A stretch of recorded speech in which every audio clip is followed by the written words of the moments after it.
Heat 2 officially releases its cast. The Odyssey premieres tonight. Supergirl dropped 80% at the box office. Spielberg is getting into YouTube movies, and there's so much to break down in this episode of Movie News. What's up, movie friends? Welcome back to Raiders of the Lost podcast. We are the ultimate film and TV podcast, and this is our weekly episode of Movie News where James and I go through all of the industry news so you don't have to. So sit back, relax, don't worry about scouring all those internet articles dealing with the ads everywhere, because James and I did it. We watched the trailers, we checked out the box office numbers. There's a lot to go into this week. James, let's talk about this week's box office. And I gotta say, since the start of May, the box office has been so healthy, and it continues this weekend.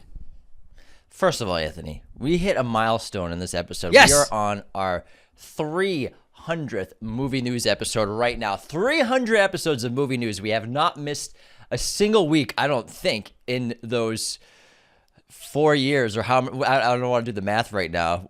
That's a lot of Movie News episodes.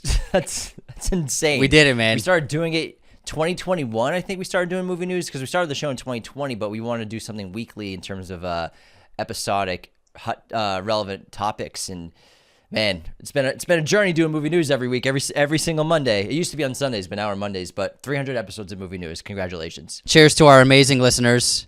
Here's my glass of wine. It's 7 o'clock in London where I am, so it's safe to drink. It's not 11 a.m. like you. Well, I mean, you can drink technically anytime you want. I mean, you're an adult that can do whatever. You can drink at 11 a.m. Also, when people go to the airport, everybody has Sauvignon Blanc and beers at 6 a.m., so time's relative. Hey, man, you might die, so you might as well. It's the only place in the world where it's like, yeah, I'll have two beers at 6 a.m. It's totally acceptable. After waking up. I mean, if it's an all-nighter, it's one thing. It's okay. I'm going on a flight.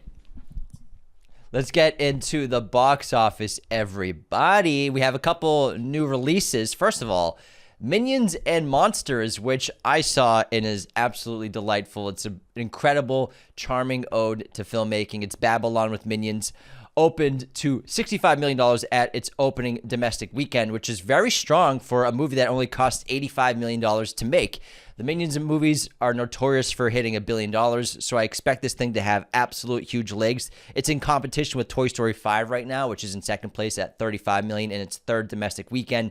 An absolute juggernaut, absolute powerhouse at the box office. Both those movies expect to have huge legs throughout the rest of the summer, despite the Odyssey and Spider-Man coming out. I saw Minions and Monsters had a Citizen Kane sequence with Rosebud. Many sequences. Yes, it's Rosebud, except it's a fart. It's very funny. I didn't know it was a fart. That's hilarious. It's honestly, it's terrific. I went into it with no expectations, and I was blown away. I got to interview the cast, which was a ton of fun. That's all over social media, and I did a review last week on the film. I talked to Jeff Bridges, Jesse Eisenberg, Allison Janney, Zoe Deutsch, Bobby Moynihan. It was crazy, and director Pierre Coffin. But it's literally Babylon, set in the 1920s for the most part. Minions trying to make movies, but and they pay homage to Buster Keaton, Charlie Chaplin, so many stars and movies from the past. It's honestly delightful. After Toy Story 5, in third place, we have Young Washington, a surprising $18 million at the box office. Pretty strong performer here. And I know this is a bit of a controversial film because AI, I believe, was used in some of the making of this movie. And apparently it's solid, though. People turned out for this July 4th weekend, the perfect time for it to come out. And if you noticed me reading the top 3 movies at the box office, you definitely didn't hear a tentpole blockbuster that came out a week ago, because Supergirl dropped 80% at the box office. Holy crap, it only pulled in $8 million domestically in its second weekend, which is catastrophically bad. This movie's projected to barely hit $200 million globally for its entire run on a budget of $185 million plus marketing. You can expect Warner Brothers in DC to lose around 9 figures in this theatrical run. This is absolutely, it's looking like it's worse than Joker 2's performance, because Joker 2, I don't think, dropped down to $8 million on its second weekend. Both movies opened at about $35-37 million.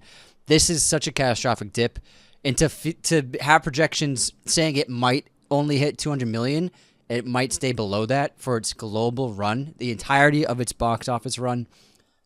That's absolutely ridiculous. And it shows that, audiences, they're just getting tired of this stuff and they need something fresh like Obsession and like Backrooms. And I think studios are learning that they're losing that young crowd, which is why we'll talk about later on in this episode, the huge influx of the trend of internet horror being adapted by studios, which we'll talk about in a little bit. But that's really dismal for performance for a movie that cost over $200 million. I got to fact check you slightly. So actually it has a slightly better performance than Joker Folie à Deux, where Joker Folie à Deux dropped 81% and pulled in $7 million in its second weekend. So they're pretty much neck and neck in terms of two of the biggest bombs from Warner Brothers and DC in recent memory. And at the end of the day, it's just objectively true that it's going to lose probably $150 million maybe for the studio after you factor in ticket sales, get split with movie theaters. This movie hasn't even grossed $100 million yet. They spent $200 mil-ish on just the film, then marketing. It's going to need $600 million, $500 million to break even. It won't come anywhere near that. So huge, huge flop. And then Disclosure Day, another not catastrophic performance, but a very okay performance so far. Disclosure Day, compared to its budget, it's over $220 million globally. In its fourth weekend, pulled in $6 million domestically. Movie cost about $120 to make. So performance-wise, it might break a profit in SVOD, in streaming video on demand. We'll see. But so far, Disclosure Day itself hasn't been a strong performer either, but nothing near Supergirl. Yeah, and that's not a surprise given, Spielberg hasn't had a giant box office juggernaut in years. He doesn't make those kinds of movies anymore, really. But yeah, I was surprised that I think it's really the bad word of mouth for the film that hurt it. And James and I, we both love the film, but it's gotten really mixed and bad reviews from people all around, which it's one of the mysteries, I think, of this year. I'm confused about it, but I think that's what hurt its legs and why it hasn't really caught on in the weeks after its premiere. Let me go ahead and fact check you again. Ready Player One grossed over $600 million at the box office, so that was a big juggernaut for Spielberg recently. And the fact checks. Spielberg. What year was that? Hey, man. What year was that? 2016? 2018. 2018? It's almost 10 years ago. You said recently he's made 3 movies total since then. I was fact checked. It's okay. I'm just trying to smooth it over. This fucking guy. That was right before COVID. Like, this kid gets fact checked and he's no. But at the end of the day, Spielberg has sort of lost touch with the younger audiences because virtually no one under the age of 18 saw Disclosure Day. Small percentage of the box office. Mostly people who saw the film were over 25, below 50s, in that range. So it seems like that's why we'll talk about later on he's getting into the YouTube game. And The Furious, strong performance in its second weekend, $5.5 million at the domestic box office. It's going to be a good earner, it looks like. It's got solid legs. That's pretty good for an international film. I mean, I saw people complaining that it was such a low performance, but got to factor in it's not a completely wide release, and also it's international language film. Those are already set to not make that much money, so I think it's a good performance for the weekend. Yeah. Now, Spider-Man Brand New Day, coming out at the end of the month. There are projections, and this movie is expected to open over $500 million globally in its opening weekend. Wow. So it's on pace to be Tom Holland's highest earner. With that opening, Spider-Man movie. Yeah, with that opening, that's great. Because, I mean, he's in Endgame and in Infinity War. Yeah, so I mean just his solos. See. Yeah, for his Spider-Man movies, yeah. I hope it does well. And what's ironic is Odyssey's not going to open that big in its opening weekend. It'll open softer, but they might end up making about the same amount of money. Nolan's movies never open big like they used to when he was making the Dark Knight films and honestly Inception. Like his Dunkirk didn't have a juggernaut opening. It had big openings, but not like Dark Knight. Oppenheimer only made $69 million opening weekend. It was like 65, 75, somewhere around there. Barbie beat it, you know what I mean? So like his movies have legs. But I want to get out of the box office because I went to the New Beverly and I saw Heat the other day. Oh, it was glorious. Oh, it was awesome. It was like watching it for the first time. Sat front row. It was great. Keanu You want to go ahead and read this next bit of news, Anthony? Yeah. Related to it. Also, I mean, it's one of my favorite movies of all time. Heat 2. We've been talking about it for over a year now, I think, since its announcement, and we finally have confirmation of who's going to be acting in this film and who they'll be playing. Christian Bale and Leonardo DiCaprio both will star in Heat 2. Christian Bale will be playing Chris Shiherlis, and DiCaprio, and then Christian Bale will play Vincent Hanna. So Vincent Bale will play Al Pacino, DiCaprio will play Val Kilmer's character, and then Stephen Graham will play Neil McCauley, Robert De Niro's character. And I think this is, you can't get any better actors for any of these roles. I cannot wait to see Christian Bale doing Al Pacino. This is going to be unbelievable. And honestly, people who may not be super familiar with Stephen Graham, outstanding actor, has played crime guys, even mob guys before. He's played characters that De Niro has played before as well. Al Capone most recently. So this isn't the first time that Stephen Graham's been connected to a Robert De Niro role, and I think he's going to absolutely deliver. And I know an insider, I won't say who, but I know an insider who read the screenplay and said it's fantastic. He said it's unbelievable and the movie's gonna fucking rip. He said that Michael Mann's been obsessively working on the script for like 10 years. And he's finally happy with it to get shooting. I want to talk about the Odyssey now because this is starting its press, starting its marketing in a big way. A lot of interviews are coming out. They also released the final trailer the other day, and press has begun. The London world premiere is tonight. Now, I don't know if you've seen any BTS stuff, but I want to talk about the IMAX camera mirror system used on the Odyssey. So mirrors were used on the set of the Odyssey for actors to act around the enormous IMAX camera system, the new silent IMAX camera housing system called the Blimp. It's so big that it blocks actors from seeing each other. So Christopher Nolan had to devise a mirror system for actors to perform when doing shots close to each other. A series of mirrors are mounted to the Blimp. One actor looks at a mirror or a series of mirrors that are reflecting into each other and sees the other actor's face clearly, even with the giant camera blimp in between them. It feels completely natural, like the other actor's face is right there.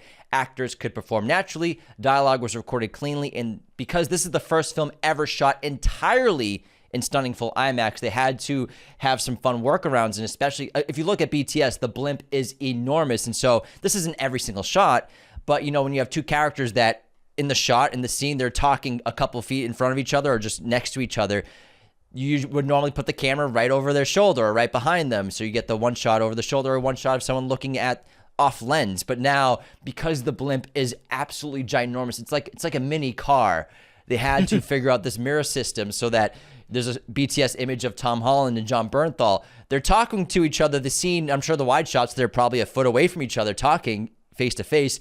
But BTS on their close-ups and their one shots, they're like 8 feet away from each other, looking into mirrors that are reflecting into mirrors.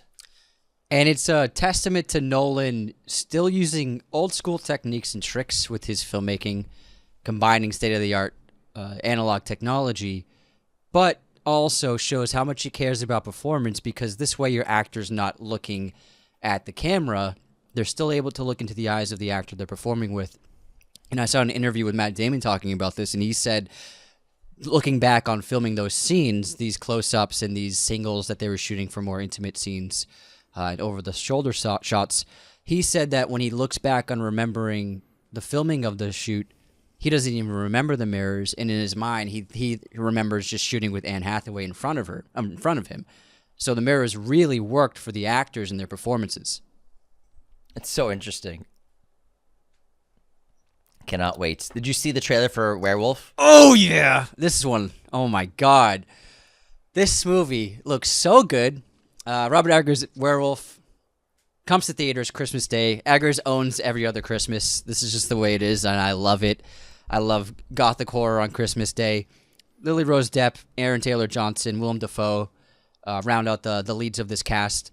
And Eggers said that he's doing something different with werewolves that we've never seen before. He's strayed away from a lot of the cliches and a lot of the stereotypes, and he stripped it down, it looks like. And he's also seems to be including a lot of witchcraft and folk magic into the creation of the werewolf. Maybe the werewolf's not created by being bitten, but maybe it's created through witchcraft or spellcraft or what have you. I think the cinematography looks outstanding. You talked about it on our Instagram last week and how they shot this not monochromatic, but in color on film negative and then stripped out the red. So it has this almost monochromatic look, but it has a little bit of blue and green in the image, which looks fantastic. And they beefed up the film grain. So I love how dirty and gritty it looks. It looks absolutely bonkers. I'm so sad for this. I can't wait for Christmas Day. Well, they did something interesting where they took the grain structure of black and white film and added it onto color film. Love it. So they shot on color. They were originally going to shoot black and white, but then they devised this really cool process. And I think we can expect December 25th, Christmas Day 2026, to be the biggest Christmas day ever at the box office, because a week before Christmas, Dune Part 2 and Doomsday come out.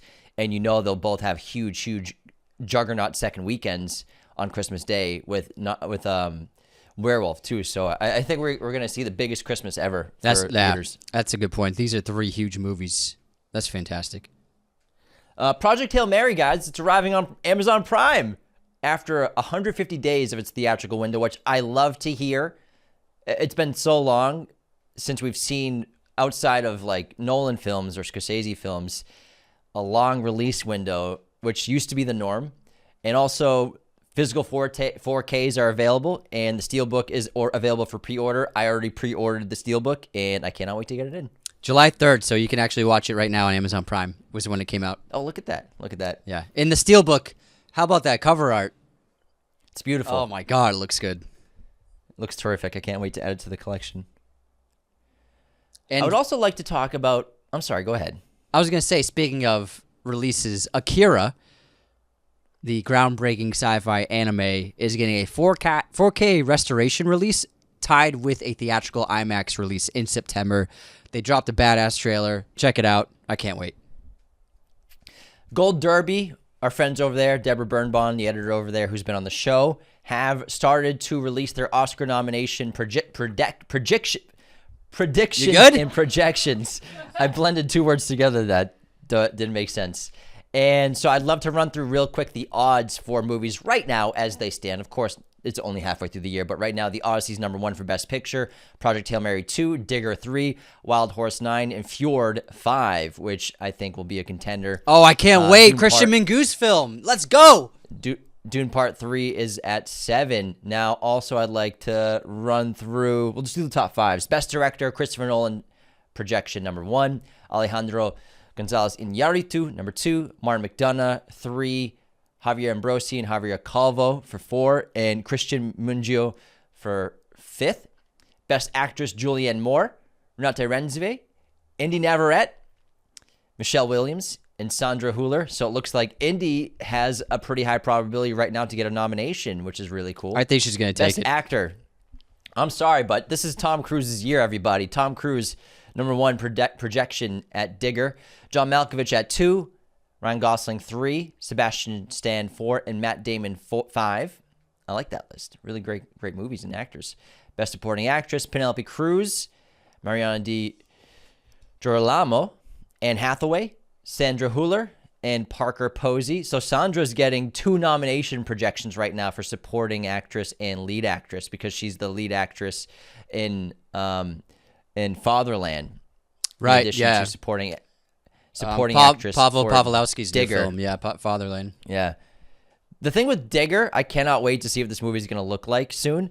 The cast is absolutely absurd. Like Sandra Hüller's in the film, you haven't even seen in the trailer or anything. And then Best Supporting Actor, Paul Giamatti, John Goodman, Sam Rockwell, Steve Buscemi, and Edward Norton. Those are all the top 5s right now. I would honestly, don't let them sleep on some of the supporting cast in the Odyssey. I think again, it hasn't come out yet. Yeah, I think that Pattinson has a great potential to get supporting, and a few of the other actors. There's some great roles in that, so I expect someone from that cast to get nominated for acting. I mean, Leguizamo is doing a lot of press. He could have a really big role in the film. I think Leguizamo it might be his year to get some awards recognition because he looks. I believe he's playing his He's playing Odysseus's longtime servant, I believe, who will be in both storylines of present and past. And he looks like he disappears in that role just from the trailer. Yeah. Let's get into the internet horror, Anthony. What do you think about that?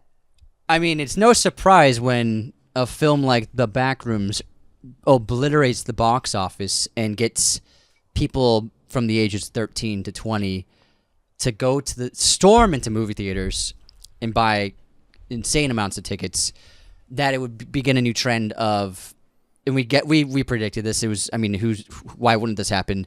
The studios are mining the internet for any other horror IP, like folktales, internet IP. And two major announcements just came out this past weekend. Again, just like The Backrooms, I don't know what either of these are, but they do have big fan bases. The first one is Sirenhead. Warner Brothers has purchased the rights and will adapt this story and distribute it. Zach Kreger is producing and writing alongside Brian Duffield, who's writing and directing. He has the new film Whalefall with Austin Abrams coming out. He directed that. Now, Sirenhead was created by artist Trevor Henderson, and it's an internet-fueled urban legend story that follows a mysterious predator who has two sirens for a head, as well as a long, thin frame. It looks like he's like the size of two houses, but sometimes he can be smaller. A bunch of people have made all sorts of lore about this, and looking forward to seeing this. I mean, if Zach and Brian are involved, that's great hands to be in for any kind of movie. They're both incredibly talented. Whalefall looks outstanding, and Zach has obviously proven himself so well. The second adaptation will be the Mandela Catalogue. Now, this is an extensive series. Scott Stuber from United Artists is teaming up with Steven Spielberg and Amazon MGM Studios for adapting this for the big screen. The Mandela Catalogue has amassed well over 100 million views across its official episodes alone, making it the largest original analog horror franchise on YouTube. And also, a lot of people have made their own adaptations and their own shorts within this world. So there's a lot of people who have built into the storytelling of it. It's highly regarded as one of the defining titles in the analog horror genre, alongside Local 55 and The Backrooms. This was launched in 2021 and is set in a fictional Mandela County, Wisconsin, which is invaded by shape-shifting, nearly immortal creatures called alternates, which act as almost surrogate. I mean, not surrogate. What's someone who looks just like you? Doppelganger. Doppelgangers. Thank you. They're doppelgangers. Almost. They're almost perfect doppelgangers. And these creatures are called alternates. And people have made some pretty cool short films about the doppelgangers. I checked some stuff out. There's a lot of potential. Both these can be huge releases. I'm not sure The Backrooms' power will be matched, because The Backrooms seems to be like the horror internet story. But these two definitely have so much potential. Hey, I mean, Spielberg's involved. That's pretty cool. That's pretty cool. Now, this next story is interesting, controversial. I put this in here for you, man. As a huge fan of F1, Jodie Foster was at, I believe, the Aspen Film Festival. Of all places to say this, too. And she said, I don't know if she actually believes this, but basically said that F1 was made with AI. So to quote Jodie Foster, I don't say this despairingly. How could I? The movie went on to make millions of dollars, but I look at a movie like F1 and I'm like, F1 was made by AI, wasn't it? I mean, the structure was exactly the structure that you would learn in school. The actors say the lines exactly. It would be written if a computer was writing exactly what would be the right thing for that time, and they were able to dominate the technology to make something big and beautiful, and potentially where a lot of the information comes from other places. Now, part of me reads that, and I don't want to just take her words and run with it. It seems like she was coming from a place of like, yeah, obviously, like, that movie's so formulaic, it's probably made with AI. I don't know if she's actually saying, like, I know for a fact it was made with AI. I'm saying she's probably assuming and jokingly saying that was made with AI because of, sure, you could say that F1 has a simple structure. Sure, you could say it's basically Days of Thunder, except not NASCAR, and it's F1. And you know what? I don't give a fuck. I fucking love F1. F1 was outstanding, and just to say something like this takes away the achievement that the team did making this film. The technology developed, the difficulties, how impossible is that movie to edit? let alone shoot. Somehow they shot this movie at real races, at real events. The complexity of the production, the visuals were just outstanding. Beautiful CGI as well that is nearly unnoticed. I think just takes away from the great people, the thousands of people that worked on this film and made it happen. Not to mention, Jodie, I love you. You're such a great actress in some of my favorite movies of all time. Star you. But I don't care. Sometimes I love a formulaic every once in a while. Is Top Gun Maverick similar to Top Gun? Yeah, I don't care. I love it. I love it so much. So I don't think there's anything wrong if there's something that's formulaic, if it's effective and it achieves what it needs to achieve, make an entertaining film for audiences. That's what F1 is. F1 is not going to win screenplay best Oscar, but visual effects, sure. And also, it's just fucking awesome. It's sick. It's a cool-ass fucking movie. What do you want? What are you going to do about it? Yeah. Not every movie has to be an art house film. And I think when, there are auteurs and great talents that come out and bash other films because they might think them beneath them, I think it hurts the industry. I totally agree with every word you've said, man. Well said. And I'm sure she didn't mean it. And I'm sure she means well. But it does take away from, the 14 months of shooting this team did. And how, like you said, impossible it was. And they pulled it off. And you know what? It's a movie about racing.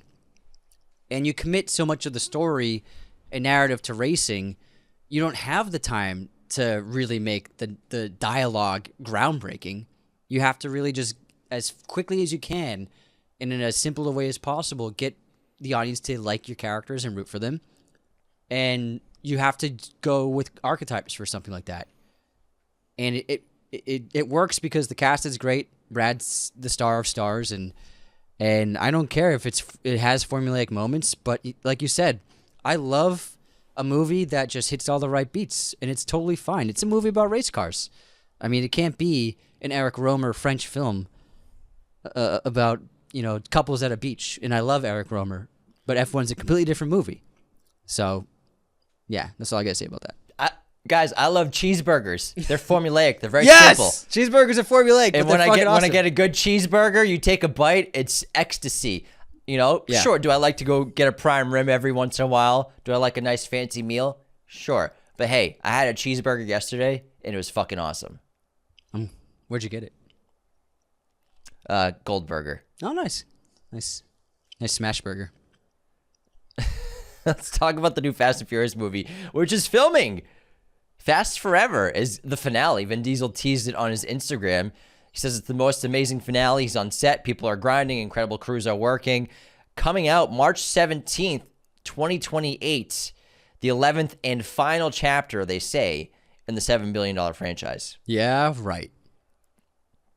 I would bet. I would get on Kalshi and bet there will be a Fast 12. I'd put 10 grand Depends on how that. much money it makes. All right, there's some big industry shakeup going on with another major studio. Well, it's actually a megacorp. Comcast is dividing into multiple parts, and it's breaking its in division into multiple aspects. The first major set will be NBC Universal, so film and TV and the theme parks will be its separate entity, run by a co-CEO named Mike Cavanaugh, and the rest of Comcast will be run by a different CEO. So they'll operate separately. And the film, TV, amusement park division, the media division will be separate from the rest of Comcast, which I think it works. They've done it in the past. They did it 15 years ago, and now they're doing it again. I suppose it would give them a little bit more focus on each aspect of the gigantic megacorp that it is. So we'll see what happens. We'll see what happens. Luca Guadagnino's film, Artificial, has finally found a buyer. Looks like Neon is set to finalize deals purchasing this film after Amazon MGM dropped it after their partnership with OpenAI. Neon's close to acquiring the deal, which cost $40 million to make. Nearly done. It's set during the tumultuous time when Altman, played by Andrew Garfield, was hired and then rehired by the AI giant. And yeah, now it looks like Neon's going to pick it up and distribute it. Any new Luca film is a good film, man. I can't wait. He's the man. I love it. All right, Backrooms is coming to theaters with a new cut. Kane Parsons and company have added 15 minutes of bonus footage tacked onto the film that he made in Blender, and they're putting this out in theaters this weekend.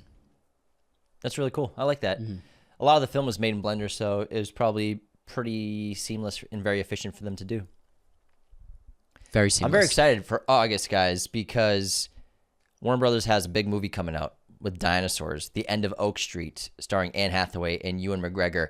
Dropped a couple new posters. There's a new teaser trailer last week. The film follows a family who discovered that their neighborhood has been taken back in time to the prehistoric era. And also, it seems like it's going to be a very big dog movie.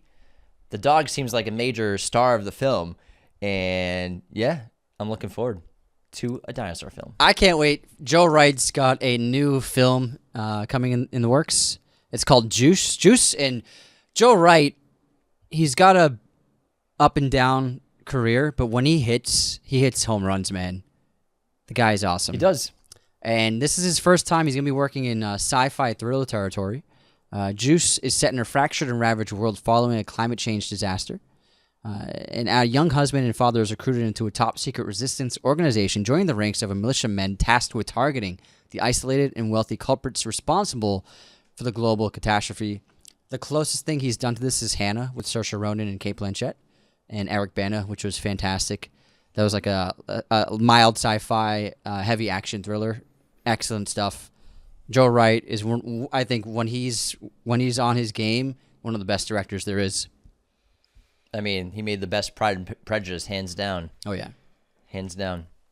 Let's take a movie break and talk about gaming news after I show you this amazing poster over my shoulder of The Last Samurai starring Tom Cruise. He's got a big movie coming out in October, and they're going to release the trailer of Digger on the 13th, but what better way to show your pride of Tom Cruise than to deck out your home with a movie poster from his immense filmography. Movieposters.com, we have a code with the company, Raiders10. This poster is double-sided, which they have plenty of on their website. Double-sided are great because you put them inside of a light box like this one behind my shoulder, which also is from movieposters.com, and it looks like a movie theater wherever you live. And that's the benefit of double-sided with some lights. They have every kind of movie, TV show you could imagine in their collection. We've been there. They have millions and millions of prints. They have new releases, classics from the past, whatever you need. Go to movieposters.com. Use our code Raiders10. Now, some gaming news for a little quick break. Kind of relevant to the physical media war, where you better start getting some physical media, guys, because less and less gets made every year. PlayStation, they're going to start ending the production of physical game discs for all new games starting January 28th. From that date, new games will be available in digital formats only, and also Xbox's next generation hardware Project Helix is not expected to include a disc drive, so you can expect the same thing from Xbox. Now, why is this relevant to movies and physical media? At some point, most people won't have any physical media. Anthony and I try to scoop up as much as we can, especially movies that we love that are new releases. I always scour the internet every couple months to pick up some 4Ks and Blu-rays when I can. But this relates to movies and TV and games, where movies and games, they're going to live on servers somewhere. And if that server shits the bed, it's gone forever. If something happens to your subscription, it's gone forever. We're seeing that happen with Amazon 2 and PlayStation, which PlayStation lost the distribution rights to a lot of movies in their library, which in the fine print says that they're not liable to tell you that happens, and it's in the contract that if you buy a game or buy a movie from PlayStation and they lose the rights, then you lose the movie as well, and your money's gone forever. It's in the contract, in the fine print, so that's the danger. That's a small example of trying not to have everything live digitally. So if you can get physical media, get it. But gaming, good luck. It's gonna end. It's the perfect way to keep your subscription forever. Exactly. They got you forever because of this. There's no way out unless you want to stop gaming. All right. Mike Flanagan. I love you, man. You're a cool guy. We need another remake of another horror film? Just announced. Mike. Not just another remake. No, not just another remake, but also another Stephen King remake. So not only has he made a few Stephen King adaptations already, but He did Doctor Sleep, did The Life of Chuck. He just wrapped Carrie, and now he just wrapped Carrie, just wrapped The Exorcist, and now he's about to write and direct a new remake of The Mist by Stephen King. I mean, dude, come on, man. I don't know what to say. Whatever, man. I don't know. Well, here's the thing. I like Mike Flanagan as a writer-director. I think he's great. But when you have so many horror films and so many horror IPs that are iconic, and obviously everything's going to get remade, but if the same person keeps remaking them, they're not going to feel different. They're not going to look different. They're going to have very similar qualities. So I think that's the con, where it's turning into like the Mike Flanagan horror universe, where all of these IPs that are getting remakes are just going to have his style and his filmmaking prowess onto it. Pros and cons to that. Will they lose the identity of what they could be if another filmmaker tackled this sort of remake? Yeah, that's the thing. Nothing against remakes. They've always happened. You know, Curry Barker is doing Texas Chainsaw, and he's not the first one to do a Texas Chainsaw remake. But I don't know. I think it's just like odd. I don't know. To just keep doing all these classic horror remakes. It's like, dude, you're Flanagan. You can get you can get most, like, you shouldn't have any problem getting a movie made. Like, do we have to keep doing remakes of these classics? I don't know. I don't know. The Mist isn't even that old. Like, The Mist 2005 doesn't need a remake. I love that movie. I think it's a little... Yeah, I mean, what are you going to do? What can you do differently? It still looks pretty good. It holds up pretty well. It's got such a great ending. I mean, one of the things with that is it's such a jarring ending that what can you do that will really change it? Let's move into some more news. We still got a bunch of stories left. Alamo Drafthouse, some news with them. They are launching a new program designed to screen film festival titles that never secured traditional distribution. Variety describes the initiative as a distribution-style program to bring overlooked festival releases into theaters. That's really cool. I like that. New teaser for The Hunger Games: Sunrise on the Reaping just dropped. This hits theaters November 20th. I know he's not in this, but I just watched Waste Man with Tom Blythe and David Johnson. Tom Blythe is unbelievable in that movie. He played Snow in the last Hunger Games prequel, and it has nothing to do with this, but he's so good. You're going to watch Waste Man. Everybody watch Waste Man. I will. Also, Children of Blood and Bone, which is getting a big adaptation, had a showcase at CinemaCon from Paramount. The author of the young adult franchise is Tomi Adeyemi, and she's distancing herself from Paramount's upcoming adaptation of her book. She co-wrote the screenplay with director Gina Prince Bythewood, but she posted a screenshot revealing that she blocked the star, Amanda Stenberg, says, "There's a reason I will not post anything about the adaptation of my work. I have not seen the film, and I will not watch it. It's been painful holding this back from you all." So drama with Children of Blood and Bone. She posted that she blocked the actress? Interesting. She screenshotted, Wow. their DM. All right. New trailer for Colony.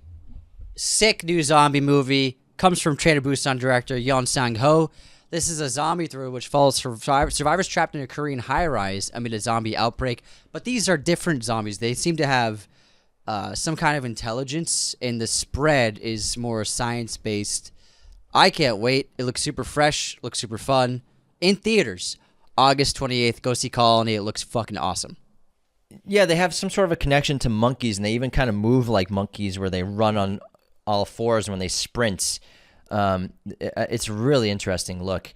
Let's talk about this crazy Hollywood scandal, a massive fraud scam. So federal prosecutors have sentenced 47 Rona director Carl Rinch to 30 months in prison for defrauding Netflix $11 million.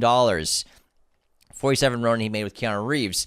And this was money meant for his $55 million sci-fi series called Conquest. It was called, I believe, White Horse before, but it was changed to Conquest, which never got completed. Instead, Rinch spent $9.1 million of the funds through his own bank account.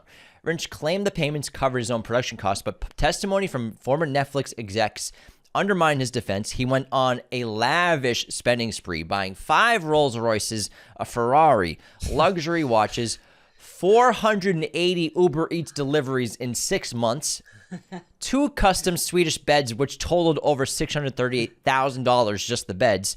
He spent $3.6 million on furniture.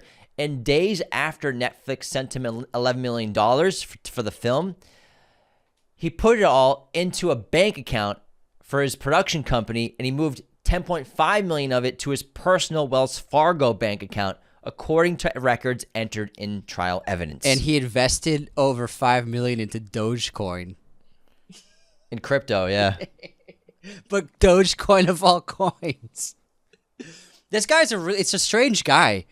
Because his first movie was 47 Ronin, and it cost $170 million to make. He was a Ridley Scott protege. He worked at RSA, Ridley Scott Associates, which is his production company, mostly for commercials. And then he was Ridley Scott's protege for a while, and then he got 47 Ronin. That bombed. He never made a film after that, but he went back to commercials. He's one of the most successful commercial directors of like the last 20 years.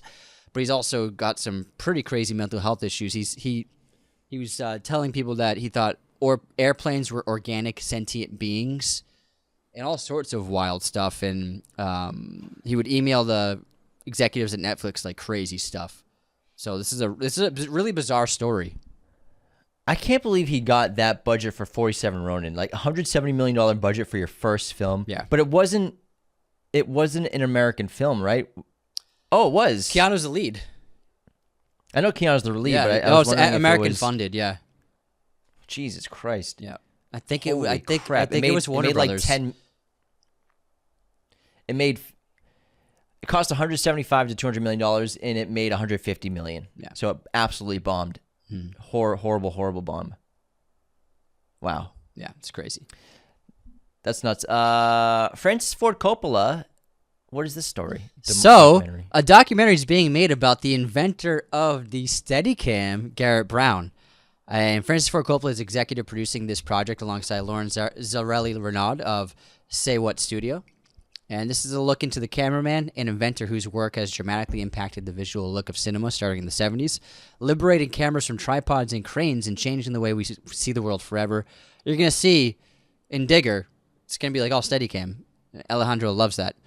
Brown earned so many awards in his career and really changed the way of filmmaking going forward.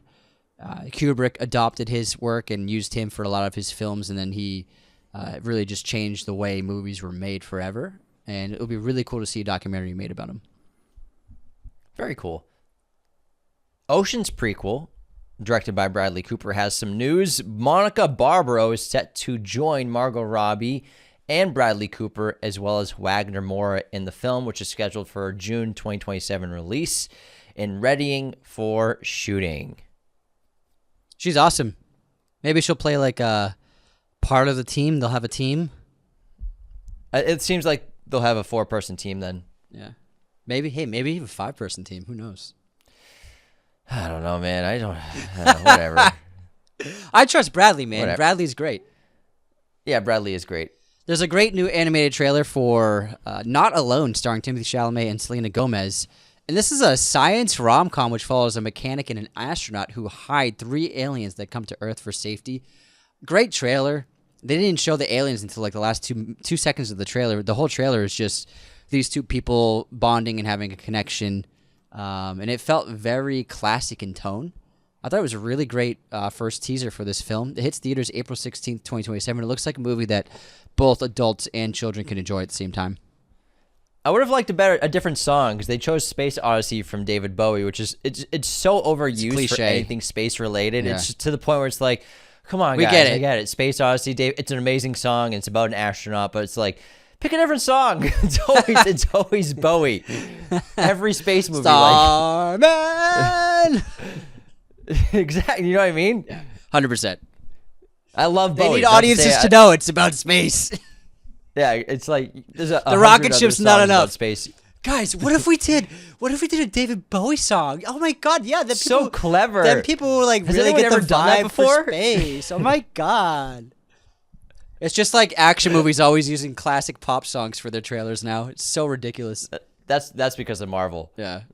That's the Marvel effect. One more story. There's another new adaptation of Muhammad Ali's Life, a new biopic series produced by Michael B. Jordan on Prime Video November 4th. So another movie about Ali. That's awesome.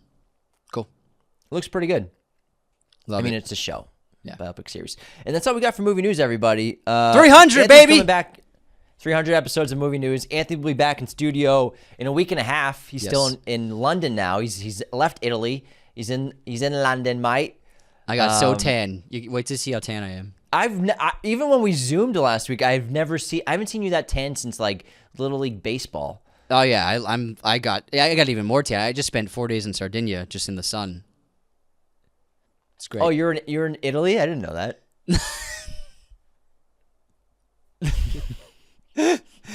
Oh yeah, I didn't tell you.